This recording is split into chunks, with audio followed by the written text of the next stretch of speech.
I just made a quick audio recording going over some of my thoughts for this new year. I just am posting this clip beforehand just because, quick update, I will try to get a system of notification going for articles and videos that I publish over on my site, given that I bring it up multiple times in the following audio recording. So if you all are wondering how that's all going to get going, I will be having that in of itself updated shortly.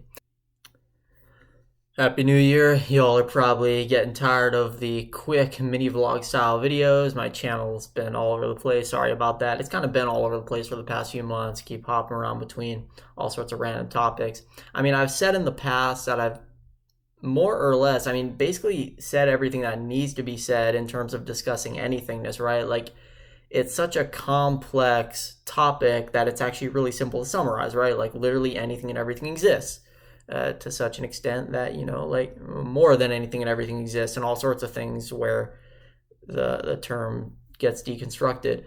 So, really, like, I don't need to say anything else of it, but because it's such an ever further topic, of course, there's always more to unpack from the topic, and so I can keep my channel going forever and ever and ever, kind of just talking about more stuff. So with that said, I don't have any plans to stop my YouTube channel anytime soon, but I'm kind of sitting here trying to think over what my plans are going to be for this new year. And I'm thinking that at some point I may have to start to slowly transition off of YouTube. I don't know if it'll be by the end of this year or maybe it'll be later. I'm not saying anything with certainty yet. It's just that, again, precisely because there's so much to unpack for my content, I can't just focus on the basic introductory aspects of the content, which is what my YouTube channel is all about. And the reason that my YouTube channel is focused more on the basic introductory aspects of my condition and those sorts of topics is because it's easier to get you all, I guess, familiar with it through that sort of a method, right? Whereas over on my site, I can publish some of the more specialized topics and stuff like that. But see, even the basic introductory stuff is ever further. It can keep being unpacked more and more and more. And so the specialized content, that's even thicker. That has even more to unpack. And so I really just don't have enough time to keep focusing on the basic aspects, even though there's always more I could unpack and make videos about. Eventually, I kind of have to just jump in with both feet and put more of my attention on the specialized stuff to the detriment of the time that I would normally use to also be publishing videos here on YouTube about the basic stuff.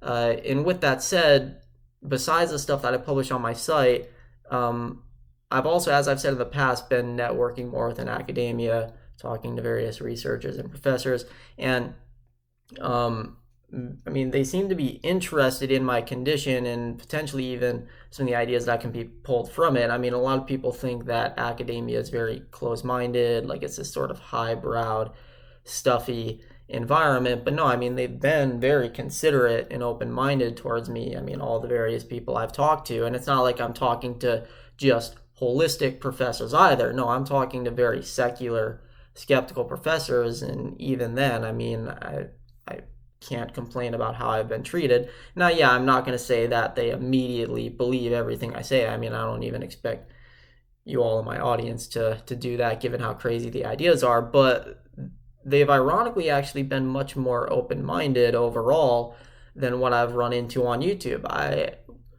would actually say that academia has been the more open-minded setting compared to YouTube. Now, that doesn't mean I'm saying you all are closed-minded. I'm just saying I've run into more closed-minded people on YouTube than I have in academia. I haven't really run into any closed-minded people in academia, whereas I have gotten some odd comments on YouTube where, again, I don't mind skepticism, but closed-mindedness is different than skepticism. It's like people who won't even listen to the topic. They'll immediately just have an opinion on it. That's closed-mindedness. If somebody listens to the whole topic, understands it to the point where they can summarize it, and then is just like, oh yeah, no, I think all that's crazy, I don't believe in it, That's perfectly fine. That's genuine skepticism. Um, but that's normally what I find in academia at the worst. Whereas here on YouTube, I have gotten people who just don't even bother to understand the topics that I talk about. And that's not skepticism, that's just closed mindedness. And so the two are very different. So, yeah, I've tended to enjoy the academic environment much more than the YouTube environment. And again, it's not just the fact that I enjoy it more, it's also that I need to eventually start focusing more on the heavier aspects of my content, given how much there is to unpack. Uh, so, for that reason, eventually in the future, I may just stop publishing videos on YouTube altogether. Now, I'm not going to take down all my videos again like I did before. At least I'm not planning on that. I'll still leave everything up just as like basic introductory content, but I don't know if I'm going to keep publishing that basic introductory sort of YouTube content. I may eventually at some point be focusing exclusively on the stuff I publish onto my site, or even writing academic papers, publishing them to journals if they're good enough, uh, getting stuff peer reviewed, again, if it's something that can be peer reviewed, and discussing ideas off channel with various professors and researchers, whatever they can make use of. And another reason that I kind of need to make that transition is because, as I've said before, my content isn't really geared towards practicality. It's not something that's applicable directly to people's lives. It's not something that's beneficial directly to your life. It's not like self-help content where you can start to produce results in your life or gain happiness or joy or love or whatever it is you're after. There's nothing directly beneficial there about my content. It's purely informative. The example I often use is like the Big Bang. Okay, it's a massive cosmic fact or truth to learn about, but it's a purely informative fact. It doesn't directly benefit your life in any way to know about the Big Bang. It's cool info, it's helpful info for like science, physics, philosophy, and all that, but it's not directly beneficial to your life. And so it's not necessarily bad for content to be impractical. That's actually something that a lot of these academics have been telling me. I tend to always confess that my content and my ideas are very impractical, but they've actually been the ones to pat me on the shoulder and say, no, it's fine. Things don't always need to be practical. Things don't always need to be revolving around the self or geared towards self-help. In fact, a lot of massive truths are too massive to be centered around the self and be directly beneficial to our own puny lives, right? Now, with that said, whether the insights I gain through my condition are truths or not, that's a whole separate discussion. Again, I encourage skepticism, so I don't expect people to believe that the insights I gain through my condition are genuine. But what I mean is, whether those insights are truthful or not, the ideas that come through them, or the quote-unquote ideas that come through them, they're still so massive so as to be analogously similar to a purely informative topic such as the Big Bang.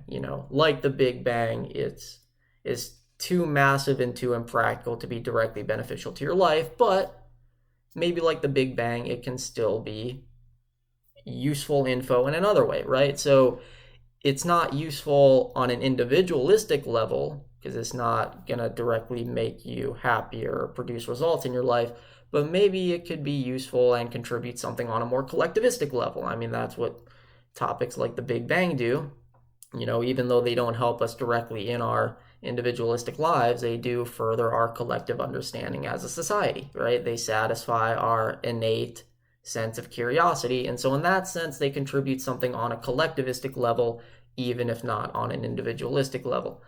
And so I'm starting to find that maybe that's just where my niche belongs. Maybe I'm not supposed to be somebody who's able to directly benefit people on that individualistic level, which is unfortunate. I mean, of course, it's always great to see your work producing results directly in people's lives, but maybe that's just not my talent. Maybe I'm just meant to contribute something collectivistically. Again, whether my condition is true or not, like even if we just say it's like purely a delusion, okay, well, there's still a lot of questions to be answered there. There's still a whole topic to explore there in the sense that, how did this delusion come about? Why is it there for Ethan, right? What is it about Ethan's mind that causes this condition to be there for him, right? So even if we just assume that it's purely a delusion, it's still a topic to be explored like the Big Bang. And then if there are genuine insights that can be pulled from it, well, it just stacks up more. See? So that's why I'm thinking on transitioning the academic route more. It seems to be the environment that is more conducive to where my work is supposed to be. I can't really offer the self-help stuff that a lot of spiritual content on YouTube offers, like actualize.org or Rupert Spira or Eckhart Tolle. It's just, I'm not good at that stuff. Maybe I'm just meant for something else. And so see, all that type of self-help content, that's good for YouTube because YouTube content is meant to be directly accessible to people. Whereas topics like the Big Bang or psychological conditions, that all needs to go through a rigorous peer review process. That all needs to be really unpacked in all its complexity and published in an intricate, hyper-technical manner, which can't really be done through YouTube. That needs to be done through research or academia or a more institutional mode of publication. And so eventually YouTube publication might not be something that I do anymore. Again, I won't take my videos down, I'll leave them up. I just won't publish any newer videos if that point in time ever comes. All my publication's gonna transfer over to those more intricate, hyper-technical modes. So again, this is all just me throwing ideas out there for the new year, trying to think where I might end up at the end of the year. Of course, nothing's certain. The whole year can turn out entirely different than you think. But yeah, that's just my general thoughts. Who knows? Maybe I'll just keep publishing on YouTube forever since, as I said, there is always more to unpack. Maybe I'll find a way to focus on all of my content and publish all of it in all of those ways through all of those methods of publication, but we'll see. Anyways, hopefully that'll eventually give my channel more direction as well so that I'm not just publishing random topic after random topic. But let me know if you have any questions on anything I've talked about before. As I always say, feel free to ask. If not, until the next video, you all create a nice day.